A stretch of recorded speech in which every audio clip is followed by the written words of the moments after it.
So I think for any of you, whether you are practicing the main practice or the preliminaries, at whatever stage you are, all have your core or key practice to stick onto.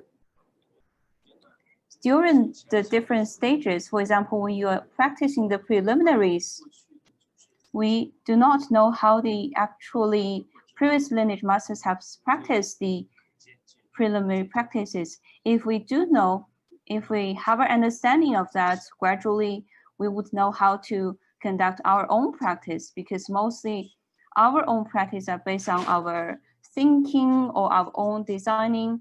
But the important thing is how the previous lineage masters has practiced and how they have such great realization in a short lifetime. And then it would be like standing on the shoulder of the giants. Then we will conduct our practice more smoothly and reach the destination quickly. So among all the key points in the teachings, if you have listened to this teaching, you would understand that the key is to understand how to rely on the guru. If we know that, it's like we have picked the right tool to use. It's like we are in the palm of the guru, and the guru will just send us to the destination. But what we need to do is to not fall down from the palm of his hand. And we need to do something. We never get used to do nothing. However, in terms of meditation practice, it is completely the other way around. Meditation seems like doing nothing, but actually it can achieve everything, because while doing nothing, you are making progress during meditation.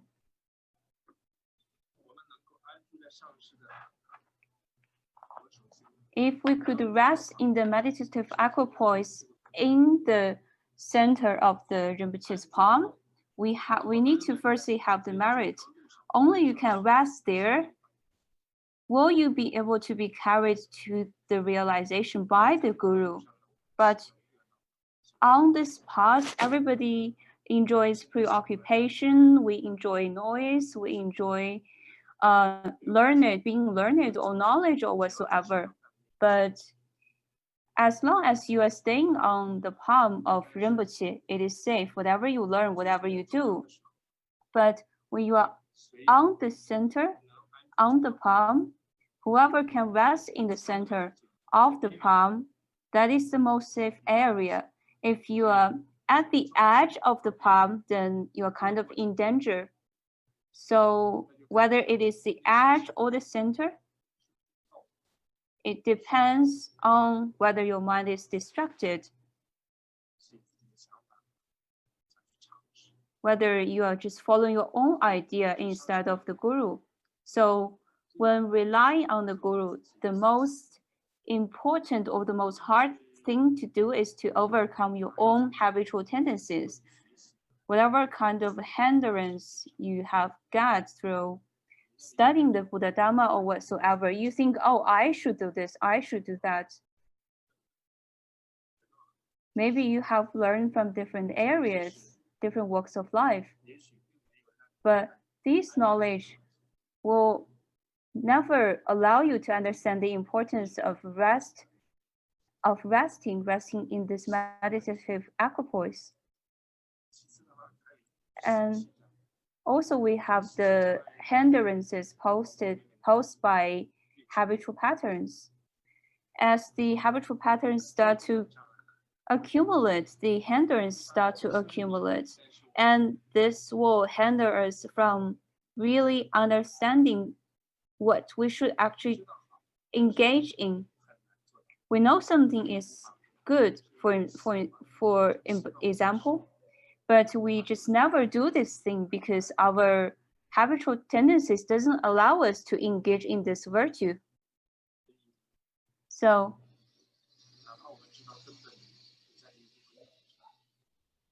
even though we understand how to rely on the guru, we still face these two obstacles. So how could we actually melt the ice of obstacle? Of course, it is indispensable to rely on your own efforts, but what kind of effect or achievement will we have by solely relying on our own efforts? And where should we direct our effort to? I think it should be mainly focused on relying on the guru. Of course, we need our endeavors, but we have to know how to properly rely on the guru. Therefore, by utilizing the power of this guru, we should then melt the ice of this big or great obstacle. Rinpoche is like the sun in the world. If we only use our own power to melt the ice, it is, I wouldn't say it is impossible, but it is hard. We have to use the heat of the sun. We do not have enough heat in our body, and our determination is not very strong.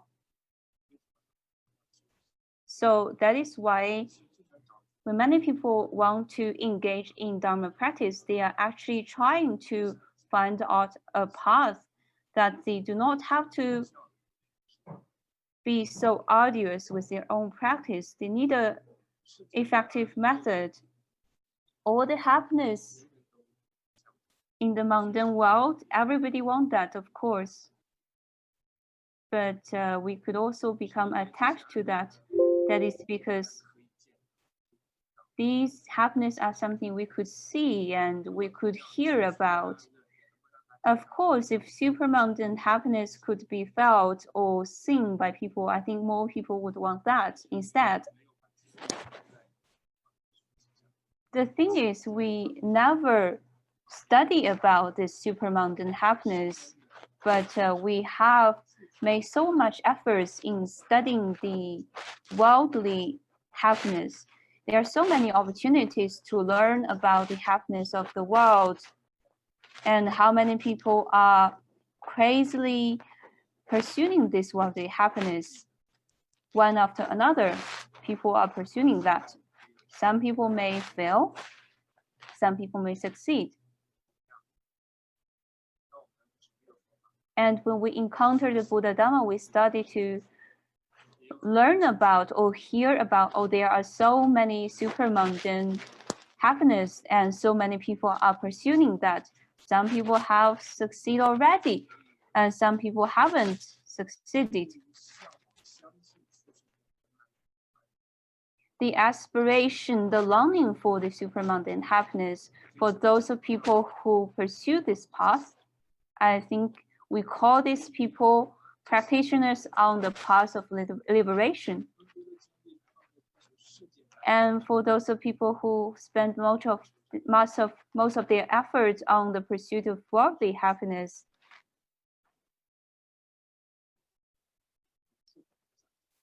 I would say they are future Buddhas or Bodhisattvas.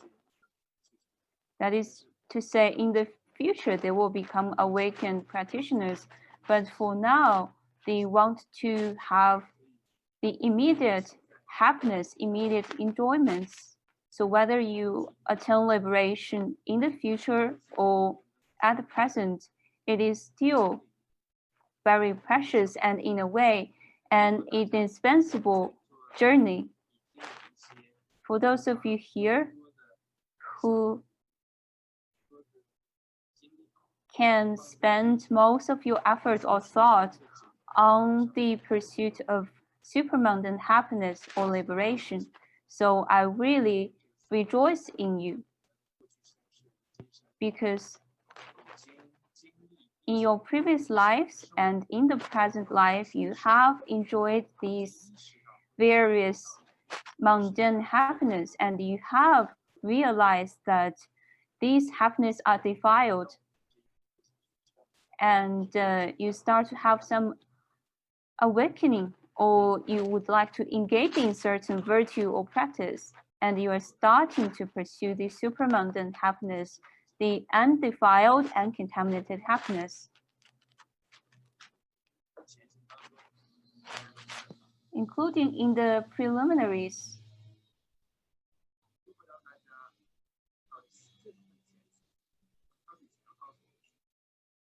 When we try to understand this specific part of preliminary practice, is what is it telling us about? And individual endeavor, it is really important, of course, but during we engage in these practices, we need to understand in the karma cause and effect, we are always lingering between the virtuous or non-virtuous karmas, whether it's about a body, speech, and mind, whatever part of it, and also the thoughts from within our mind, the language we have uttered, the good languages and bad words, and the virtuous deeds or non-virtuous deeds. So it is all about virtues or non-virtue. When we're happy, we most of the time engage in virtue, but when we are not happy, we would just indulge ourselves. But when we calm ourselves down, we come to this understanding that, oh, maybe I have done something I shouldn't have done. So that's why we have this confession practice. The more you confess, the more it indicates that you are coming to this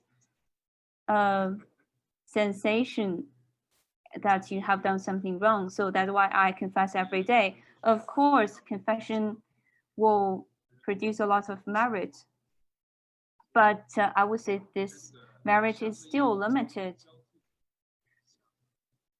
During the intermittent tide or wave of virtue and non-virtue karma, if we want to transcend from that, we have to start from the mind.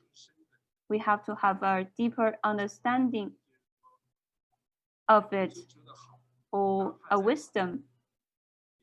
We have to have this understanding that whatever we pursue, this pursuit is always defiled. And defiled means it cannot last forever.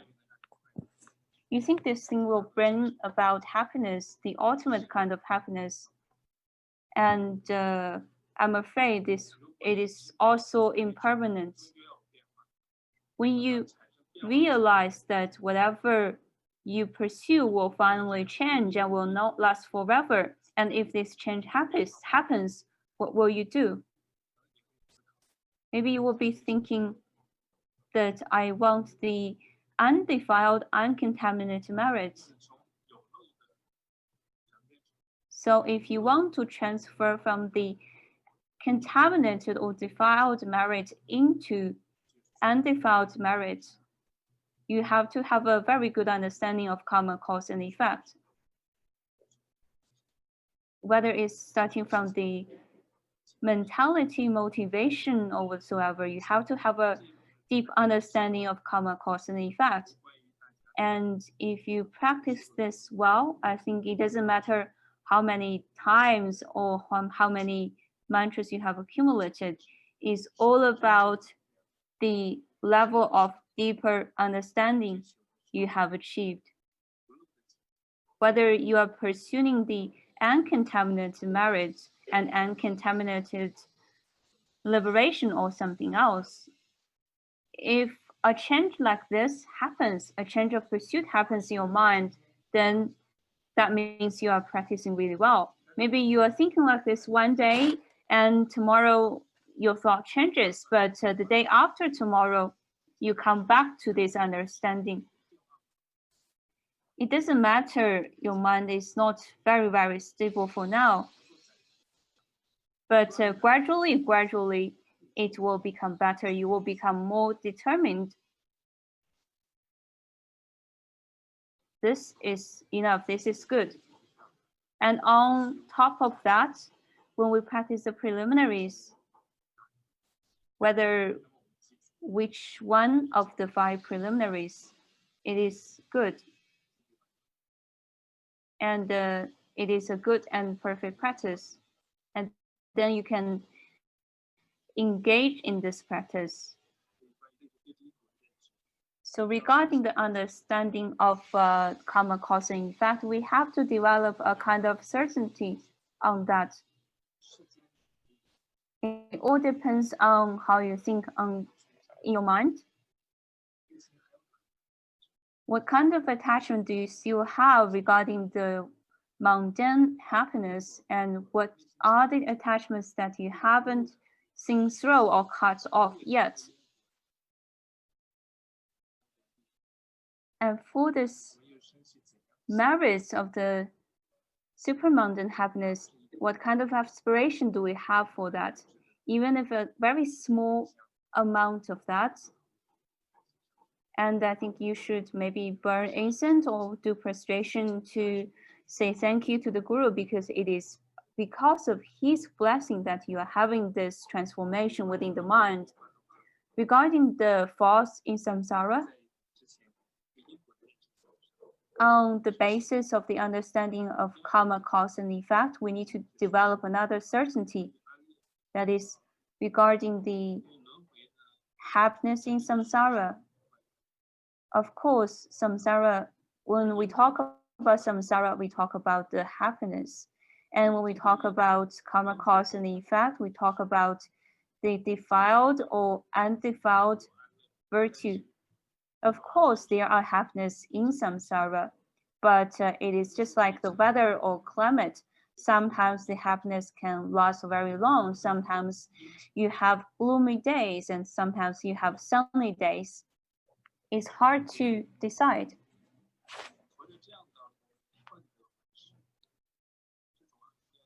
And you're always worrying about if you will have a loss of happiness or not during days like this.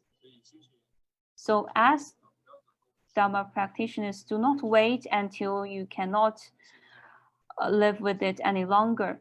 Now you have this precious opportunity. Do not use the Dharma as a discipline of knowledge, or use it as an organization for you to join, or what actually we really need is to identify ourselves with the Buddha Dharma.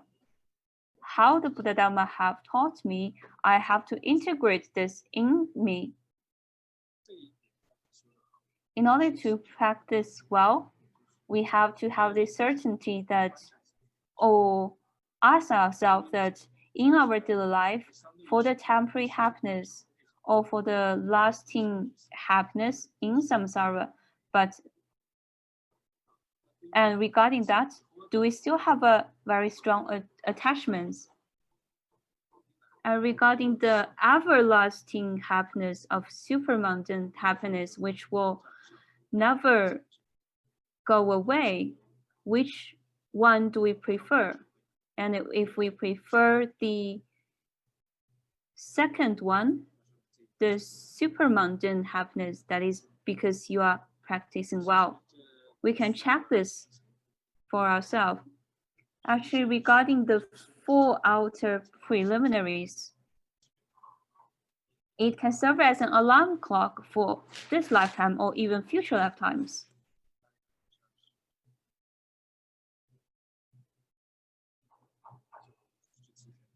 When Lama Achuk Rinpoche was still present, whether it's about profound peace instructions of Dzogchen teachings, he never separated teaching from the 4 outer preliminaries. He used the 4 outer preliminaries as a mirror to alarm everybody, to remind everybody. So if everyone really wants to understand the lineage and practice of Yaqing Monastery and how these masters have attained liberation, I think everything is already said in their teachings. Everybody should use this 4 preliminaries, 4 outer preliminaries as a mirror of wisdom to investigate, to see ourselves, for ourselves, whether our practice is well or not. And in the future, if we want to know whether we are qualified practitioners, we should use these 4 outer preliminaries as a mirror and check ourselves. If our view is correct, then our endeavor is safe and is okay. But if our view is wrong, our understanding of the Dharma is wrong, then you are traveling on a twisted path, and those who follow you will be diverted on the path.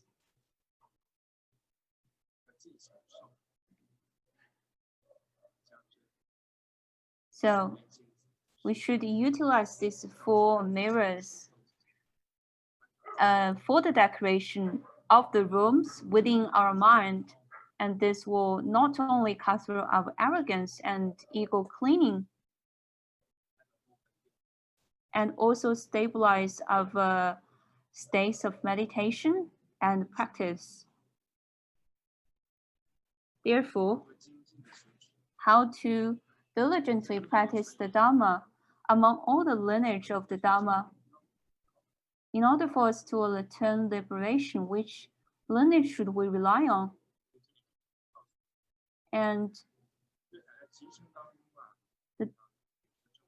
in order for us to attain liberation within this one lifetime, we have to practice the tantric teachings, this super secret tantric teaching. So how secretive this path is? It has to be a one-on-one his instruction delivered to you by the guru. So this is how things are done in our lineage. I think you have to reach this threshold like this and perfected the practitioner as a human being and receive the oral instructions from the guru and understand how to attain liberation within this one lifetime. If you can generate this kind of devotion and believe that this kind of method actually works, then this means you have good karmic connection with the guru. And if you can continue identify yourself with the guru and follow his teaching, then that means you have enough merit. And during this process, if you could magnetize or affect other people to travel on the same path, then this means you have enough wisdom. And if you could shoulder on more responsibilities to benefit sentient beings, then this means you have great responsibility and you have great compassion. So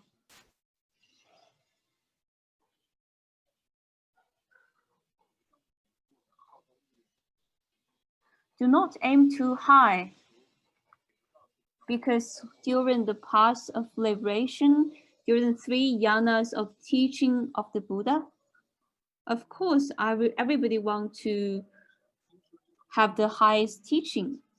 When you hear that a certain lineage is very sublime, is very supreme, and you aspire for it, of course, this could happen. You could aim high, but do not have discriminate thoughts on different lineages. And this will refrain us from committing negative harms, and do not slander other lineages of practice. There are certain times that you really want to prove to other people that you have very supreme karmic connections with a certain lineage and you slander others. Of course, we have different thoughts like this before we attain liberation. And all these discursive thoughts, discernments come from our ignorance of different lineages. In order for us to become a healthy practitioner, we should have healthy view. And there are poisons in the view. Try to stay away from that. And you have to know what are these poisons. If you do not know them, you cannot try to avoid yourself from them. Actually, the poisons are nowhere else to be found. They are just in our mind. You have to recognize these poisons. Once you recognize them, you would know how to prevent them. So we have to develop a certain kind of wisdom, that is to render our minds more clear, more luminous. And then you can sense from the sixth sense objects and to understand. Your eyes no longer believe what meets the eye because you have this certain wisdom from your mind. Your wisdom can transcend this formations and the manifestations and see what this thing actually is. Actually, Rinpoche is like this. When a disciple approached this guru and this disciple said, I have really strong devotion towards you. But Rinpoche said, well, no, you don't have strong devotion in me. You're just happy because you see me.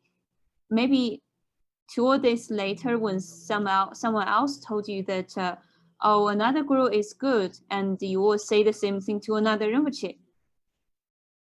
So this is not actually real devotion. So when I was close to Rinpoche, I stayed close to him. I see people through my eyes, but Rinpoche saw people through his wisdom. To me, I might feel like, oh, this person really has strong devotion in Rinpoche. So I created many opportunities for the disciples to visit Rinpoche. But Rinpoche would say, oh, I'm really busy, I don't want to see them. But in reality, Rinpoche was not really busy. And so still I try to create opportunities for these people to see Rinpoche because I really wanted to help them. But unfortunately, I do not know what kind of arrogance or how great the arrogance this disciple is having. If Rinpoche allow him to see him and satisfy this arrogance within this disciple, this is harmful to them. And actually, in the very end, Rinpoche finally agreed to meet these disciples. And through these kind of experiences, gradually, the arrogance in this certain disciple is wearing off. Because the disciple is having this arrogance because he had visited so many gurus or tukus. It was so easy for him to visit so many gurus or tukus, but he never was allowed to visit our Rinpoche. And what I learned is that this disciple has been really diligent in the presence of many other Rinpoches, but actually what I do not know was he has this great arrogance within him, and I did not know why Rinpoches refused to see him. Now I know because Rinpoche knew that there is a karmic connection between him and this disciple, and this refusing to see him is actually a way of taming him. So when he saw Rinpoche again, he said that Rinpoche is so hard to see you. And Rinpoche replied,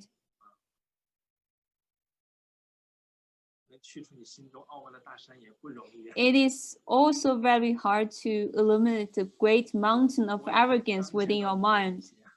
I finally see your true mind because your mind is blocked by this great mountain of arrogance so that you cannot see me and I cannot see you.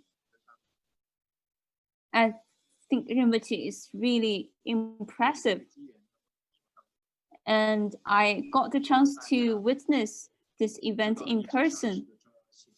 So I think everyone should understand that it is important to rely on the guru, but sometimes we may not have the chance to stay close to Rinpoche. Of course, I was fortunate enough to have this opportunity to be close to Rinpoche, but due to my lack of wisdom, I haven't had some good realization. So I think Rinpoche hopes that we do not just stay close to him. The important thing is we have to learn something, and we have to see through the phenomena. But what Rinpoche really wants us to know, I think there are many teachings regarding this in the verse of my perfect teacher by Patrul Rinpoche. That's why Rinpoche reminded us oftentimes that we need to read many times. The more you read this book, the more experience or understanding you will have.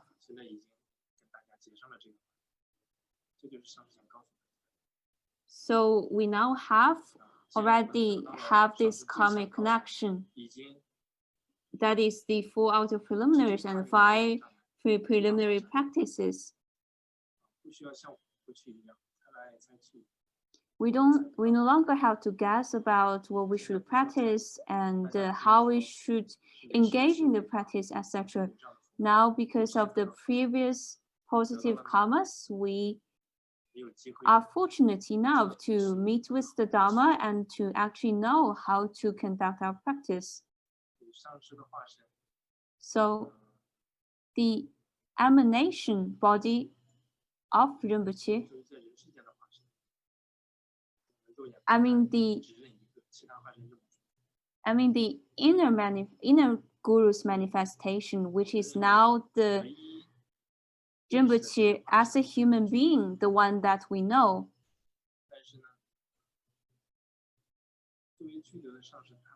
But as a qualified guru, we should know that he does not only have emanations as a human body, even though we cannot recognize what kind of existence these emanations of the guru's body are. We should understand that the Sambhoga Kaya, the Dharma Kaya of the Guru, if we use our devotion or other kind of method, we could sense it, we could identify it with it. This devotion could go through time and space and mountain and river and even samsara. And only the Dhammakaya can do that with you.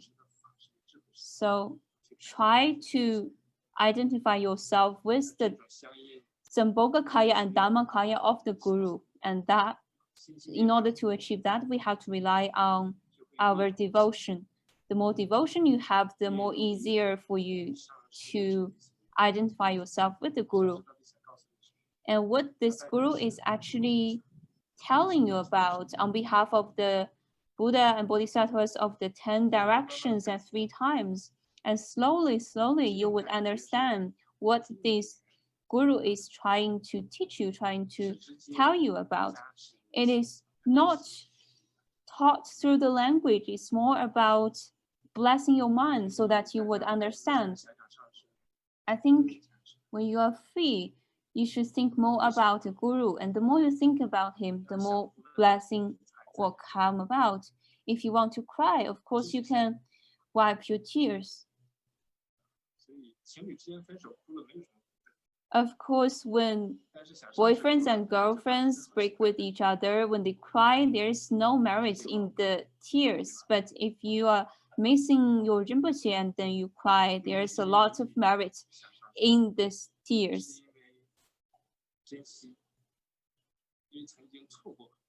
You are crying because you have missed so many opportunities with this Guru in the past. That's why you're missing him.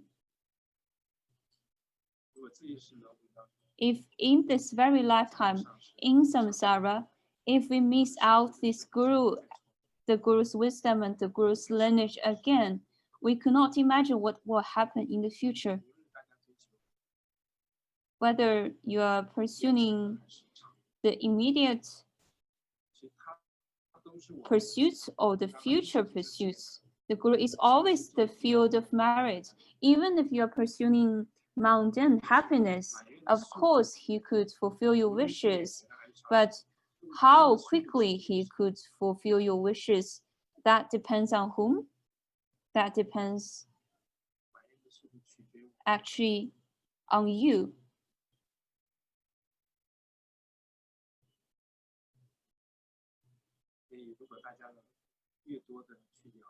So the more you read about the stories or hagiographies of the previous lineage masters and the life story of Guru, of our Rinpoche, that would be very beneficial to you.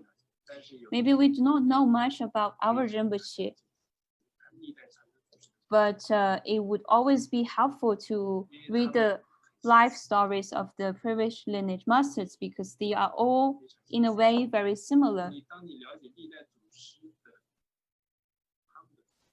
When you know the motivation, the things that these previous lineage masters have done and their aspiration and the realization they have achieved, you would have certain understanding, and this understanding will be enough for you to pray to your guru, and you would know how to pray to your guru, because otherwise you are using no other wisdom but the wisdom you have accumulated in your very lifetime as a human being, and you only have the limited resources like the empowerments and the teachings that this guru has given you. So you have limited resources. This is not enough. But if you know the life stories of the lineage masters, it would be very beneficial. I think this is important. Of course, I'm not asking everybody to practice the way exactly as the lineage masters have done. We are in different times, but their spirit is what we need to learn. Of course, they have their specific difficulties that they may encounter in their time, and some of these difficulties are not applicable in the present society, in the present time. The thing is, we have to achieve what these lineage masters have achieved, then we will have our realization as well. So to understand, to read these stories, the life stories, and after do that, we would have to come to a conclusion, like what do they have in common? Even though they have different difficulties, even they have different tests, then how have they eradicated these obstacles and what has sustained them through these tests? Do we still have something in common with them? And if we do, if we find this common ground, then that means, oh, okay, you have learned from something from their stories. It's not just memorization of their stories and then tell people about their stories. This is not enough. You will become the hero or heroine of the future stories like this, and you will become a writer of your own hagiography, and you will become the previous lineage masters. What you're going through now is actually what the future disciples will need to learn. In such advanced society, do we have zero obstacles? Of course, no. We have more severe obstacles than in the past. Even though that we may think that we have car, we have apartment or house, but the obstacles or hindrance we are facing now is inconceivable to the mind of the past people, past practitioners. But however much obstacles we have, as long as we have the key to our success, that is how exactly have these lineage masters achieve their realization. If we know the seed of Bodhi, then we would know how to conduct our own practice. And the arising courses that allow these lineage masters to succeed will ripen within our mind. So with this kind of understanding or sensation, recite the prayers of the lineage masters. When you pray to one lineage master, then every time you do it, everyone you pray to, their blessing comes to your mind stream.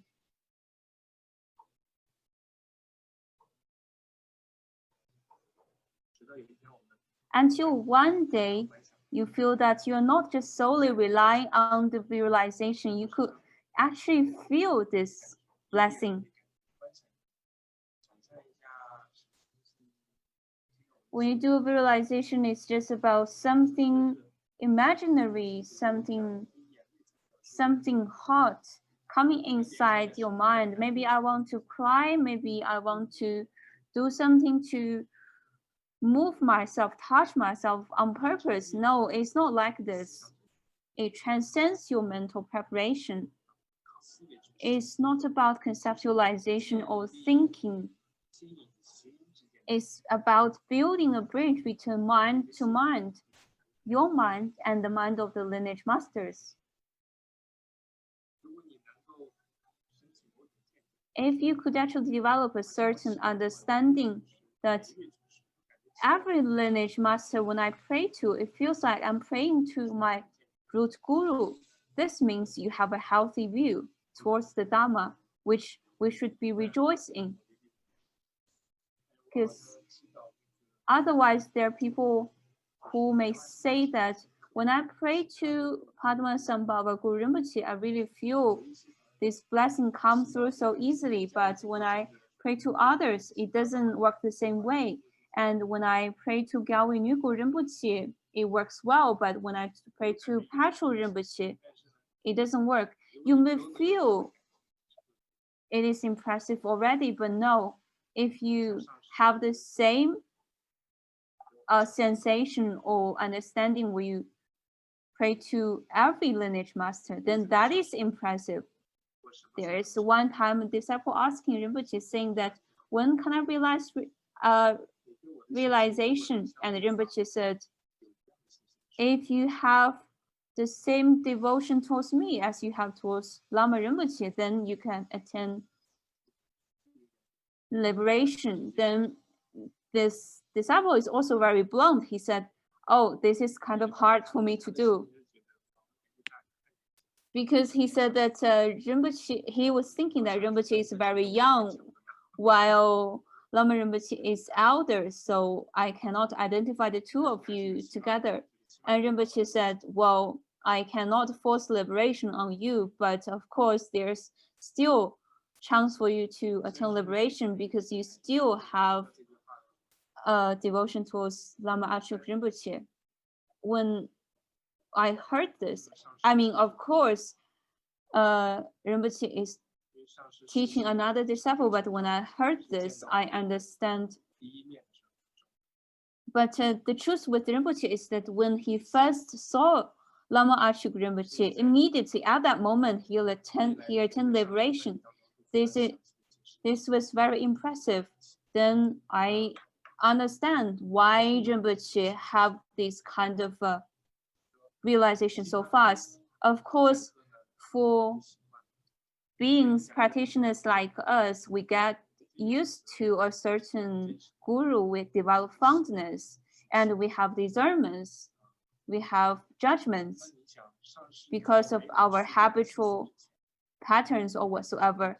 And we need to know that before Rinpoche reached Yatingar, he was relying on Jimin Pongsok Rinpoche and Chichok Rinpoche.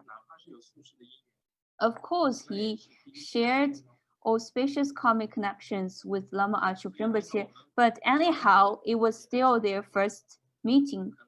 To the ordinary eyes, to the ordinary minds, we might think that, of course, everything has to start from ground zero. Everything has to start from scratch. But in the mind of Rinpoche, in his eyes, all these Rinpoche are completely equal. They are the same, like the root guru. He's not seeing this phenomenal world. He's seeing the world in his nature of the mind. And what is actually the difference between us and Rinpoche? We have to find this difference. And sometimes we may think that my Rinpoche is handsome, my Rinpoche is young, while others are not. So it's all about discrimination. Our devotion is based on our discrimination or judgment. We never see all the Rinpoches as inseparable. It is so hard for ordinary people like us to find common grounds between two gurus, but if we are asked to find the difference between two gurus, it's so easy for us. So oftentimes we may discuss with people and saying that, oh, my Rinpoche is really compassionate, I like him. Or maybe I prefer the one who is more humorous, the one who is more compassionate.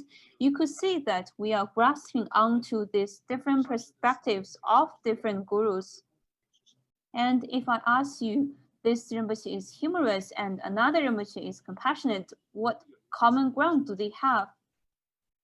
If you could find the common ground that all these Rinpoches share, then this means we are a little bit better practitioner. So try not to discriminate, try not to judge.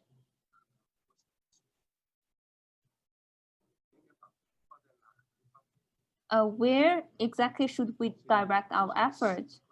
And thinkings like this and doubts like this is just nothing but a habitual pattern, your habit. But of course, it is understandable to have this kind of habits before you engage in the Dharma practice. But once you start the Dharma practice, you should try to avoid that. And during our studying, listening, and contemplation of the Dharma, we should contemplate and reflect. Where have we direct our effort to? Of course, it's all on our mind, but which aspect of our mind are we focusing on? Do not use our efforts on discrimination or judgment. Try to see how similar or inseparable different gurus are. Of course, in the future, we may say, oh, I have finished the preliminary practices, but I want to ask you, what is the difference between the impermanence and the common cause and effect?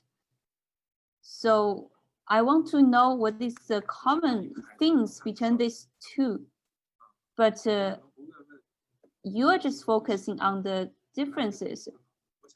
For example, when I talk to a child, I want to know whether your father is better to you or your mother is better to you, but I want to know what is the common thing, the common goodness that they have done for you. This common ground will become a rising cause for you to attain liberation. If a realized being hasn't cut through all of this, then even if this person is diligent, is clever, intelligent, or whatsoever, then I wouldn't say this person is a fully realized being, but he hasn't cut through all these phenomena or differences, discernments, or whatsoever. So I think you should use your effort to look for, to explore, or to summarize what is the common ground or the basis of all the Dharma. Before we have the answer for that, we should firstly eradicate the hindrance between our mind and liberation. Of course, some of the obstacles are cognitive obstacles, then we need to learn the Dhamma. And some of them are emotional hindrances. Then we need to rest our mind and engage in meditation. And there are hindrances with regard to pertaining to the alaya conscious. To eradicate that, we have to realize on the Guru. And therefore, for all those hindrances, we all need to eradicate them. I hope that when you study and contemplate the Dhamma and when you calm your mind, or when you are even in meditation sessions, try not to forget that you should utilize the power of the Guru and pray to the Guru so that you can utilize his power. Without the praying, while you are thinking that you is higher than the Guru, you are better than the Guru, then you cannot utilize his power. Praying itself is also a rising cause for you to borrow the power of Rinpoche. Rinpoche, or the Guru, is the source that may help you solve all these problems. So through the power of praying or supplication, you study the Dhamma, you meditate. I want to tell everybody that if you are with sharp faculty, if you're becoming to have sharp faculty, your efforts should be on constantly praying to the Guru and constantly identify yourself with the Guru. There are sometimes you may forget the knowledge of the book and you cannot remember the rituals, but praying itself doesn't require any preparation. You could do it anywhere, anytime. So in the future, when it is about listening, contemplation, and practice the Dhamma, I think I will focus on when you're listening to the Dhamma, when you're doing meditation, when you have cognitive activities within the mind, do you still focus on praying to the Guru? How much you have devoted your effort to the praying? How many times do you pray and how long do you pray? Of course, for me, I think this is what I will care about. Because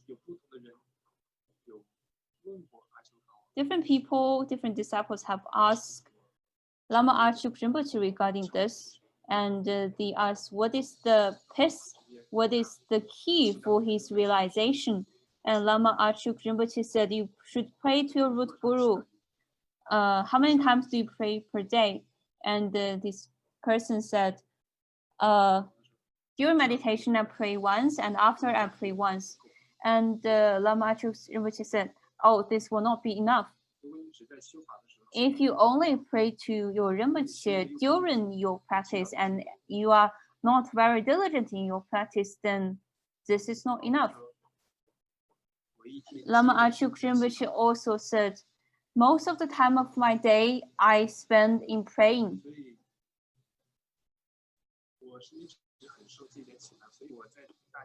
I think this teaching is really inspiring.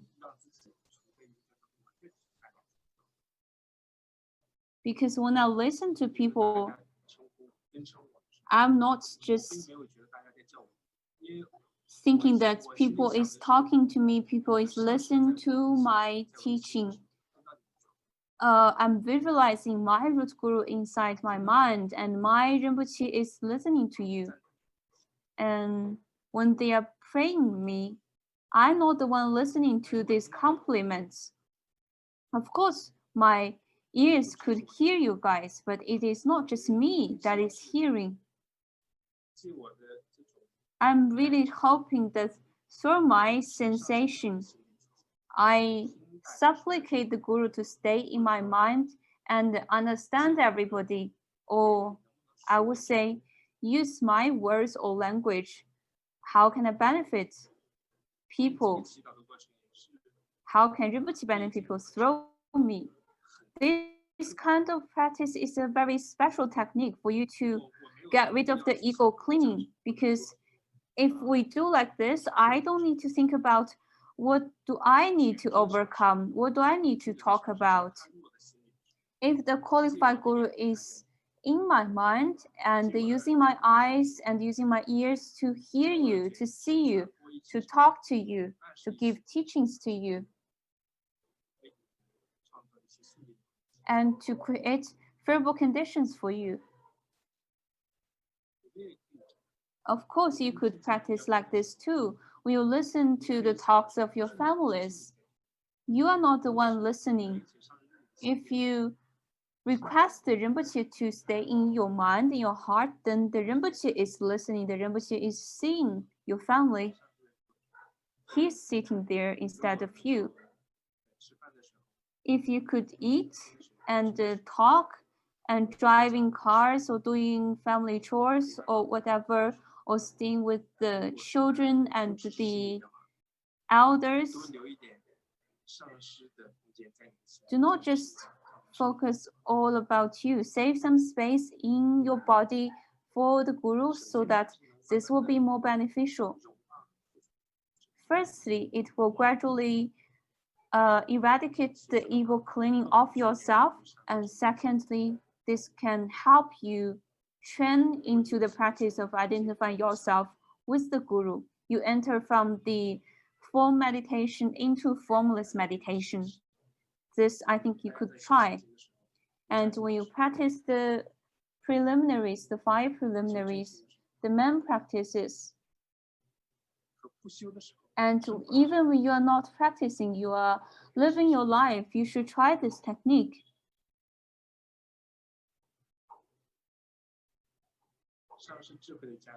The blessing of Rinpoche's wisdom should be sensed or perceived by us. And our perception or understanding is based on the ground of our knowledge. Without knowledge, we cannot understand him. But with devotion, we can transcend all of this.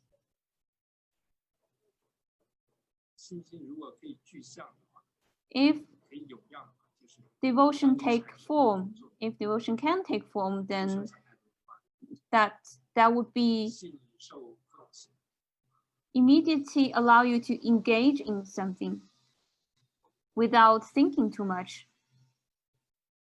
You have devotion and then you just do it. You just do what you need to do. During the fasting practice,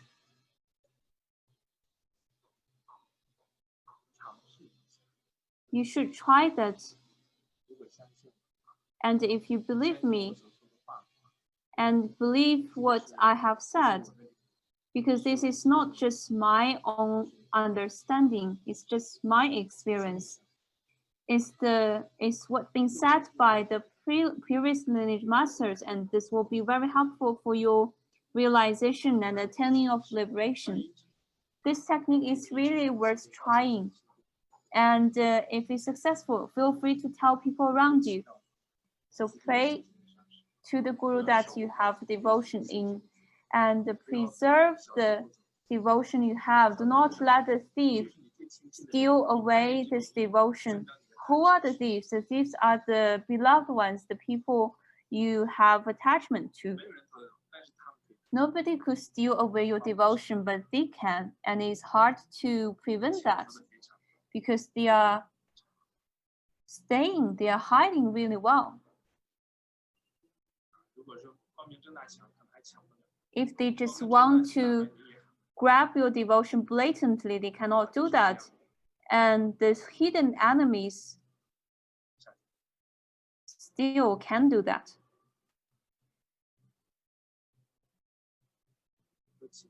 So pray more and turn this kind of praying into your power, and turn this identify yourself with the guru as a merit. See how long can you identify yourself with the guru and how deep your sensation of the blessing is. Maybe you endeavor in doing many things. Maybe you could practice the preliminaries 1,000 times, which is very impressive for sure. 1,000 times of preliminaries. I think this is hard. So how about 100 times of preliminaries? Even you practice 1,000 times the preliminaries, the merit of this is incomparable to praying to the Guru for just 1 single second. So when you understand this, you will see the difference between the two. It seems that judging from behavior, this person is not really diligent, but you could not see how diligent he is inside his mind. If he's praying to his guru all the time, you didn't see him paying homage to the Buddhas and Bodhisattvas, reciting mantras, but the growth of his merit is faster than any other people, and his realization will come by very quickly. So do not judge people just by the behaviors, and start from yourself. Do not just see from the eyes and judge from the eyes and listen from the ear, or just base everything on the speculation of your mind.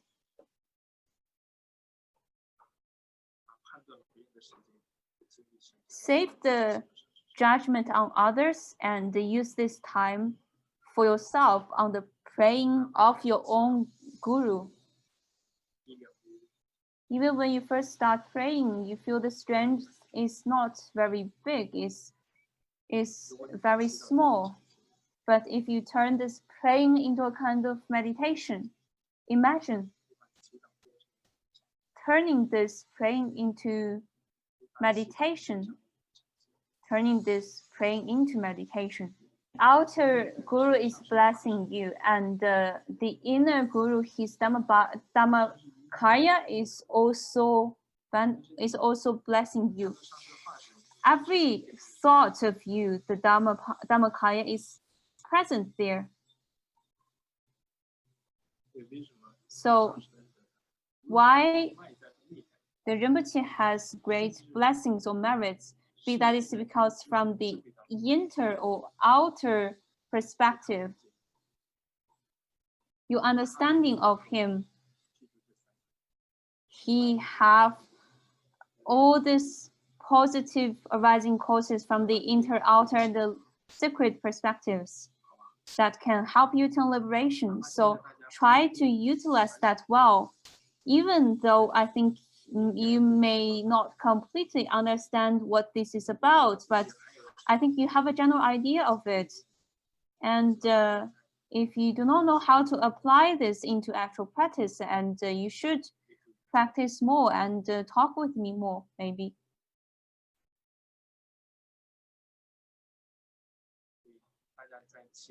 So when praying to the guru, making this praying the key practice of you, making the identifying of yourself and guru as the key. And on this basis, on this sensation of praying, practice the 8 precepts, practice fasting, practice the 5 preliminaries.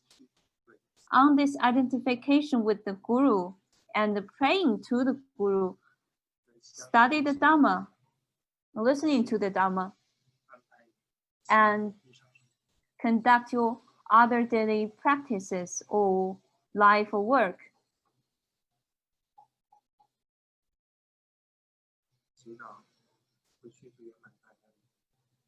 Praying will quickly help you accumulate the merit that can lead you to liberation, and the merit that can lead you to attainment of Buddhahood, and the merit that can help you benefit yourself and others. And if you have enough accumulation, you will, I would say, cash out these merits. That is the encouragement, the certain levels of realization or whatsoever. And on that basis, you would become more diligent and more devoted. So you could imagine that from the Shavakas or Pratika Buddhas until the Buddhas residing on the Bhumis, Bodhisattvas residing on the Bhumis, they all have different level of devotion. They have different understanding of devotion. So I really hope that you could go up step by step without any hindrances. So in terms of practice, it could be really easy because we should turn the complicated things into simple ones. That is to say, whatever you do, you should know what is the key or the core of this practice. So when we practice the Dharma, we are identifying ourselves with the Buddha, and when we practice Tantrayana, we identify ourselves with the Vajra Guru. And likewise, in all different lineages or different sects or schools of teaching, they are all identifying themselves with the deity. In order to become a good child, you have to identify yourself with the parents. Then you could have the acknowledgement of your parents, and of course you could surpass them in certain perspectives. So you yourself is a rising cause, and practice yourself well. Do not just focus on the arising causes on the outside, because we do not know what will happen to the outside world. Maybe it will become formless. There's nothing to see or grasp on. As long as you have a Vajra body, or the body that cannot be harmed, because otherwise the outside world will always be the same. It's constantly changing. Even one day the body of you it is not functional, and the residual part of it is the mental stream, the mind stream of it. You have to make sure what is residual is the essence, and this essence will be reborn. So it's like waking up from a dream. In the dream, you feel like you've lost a body, but when you wake up, you would just feel like you haven't had the body before. It's like for now, we're thinking that there is samsara is true. We have a authentic physical body. We have this phenomenal world, and the day when you attain liberation and you realize nothing has existed whatsoever, then you have to digest that truth, and to understand the truth that whatever you have been grasped onto never existed before. Then I'm sure that you will laugh for a long time, laughing about yourself or something else, I don't know. Everybody's laughing now, I see, so maybe you will attain liberation very soon. So anyhow, you have my blessings, and I hope that everybody do not forget the key or the core of your practice, so that whether it is listening or contemplating the Dhamma and practicing the Dhamma and doing meditation, whatever virtue you engage in, that will become uncommon virtue. And that is very supreme.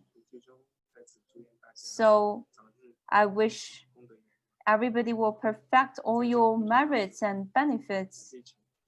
And during this process, before you attain Buddhahood, there will be no obstacles. If there is any obstacles, if there is, what to do? If there is obstacle, like we have just said, you should laugh, because you are identifying yourself with the Guru, and when you do that, all the obstacles will disappear. When you can identify yourself with the guru, the outer hindrance will be cleared from the outside. The inner obstacles will be eliminated from the inner perspective. And likewise, the secret hindrances will also be eliminated. Even they exist, they will all be eliminated. Okay. I wish everybody practice well. I wish you can make progress. And I wish whatever you practice will please the guru. Jasi Dili. The thing is, in order for the Buddha Dharma to work, it has to work within the disciple who have karmic connections. And these worthy disciples should be the ones who can pass the test by the Rinpoche. Of course, everybody wants the Buddha Dharma. Not everybody will feel that this Dharma works for him after they get it.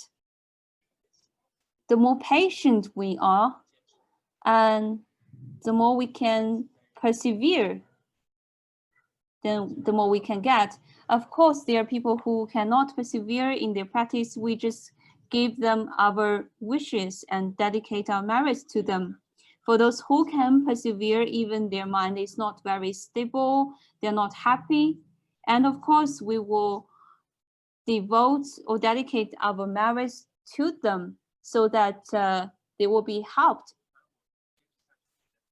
And for those who cannot persevere in our practice, do not become too content or too arrogant, because there will be problems showing up and your attachments will grow.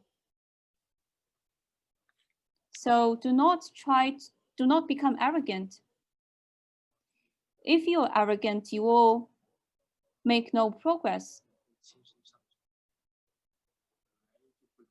Of course, the practice is very hard, and we are trying to relax our mind when we practice the Buddha Dharma. So try not to put too much on your shoulder and try not to create unnecessary problems for yourself. Okay. Every word of you feels like this instruction to us. I can speak English, but I still need a little bit of progress. But I can understand your English. If I live in a totally different circumstance in different country, of course, maybe I think I will totally forget my Chinese language. I hope in the future that I can talk with you in English and give teaching in English.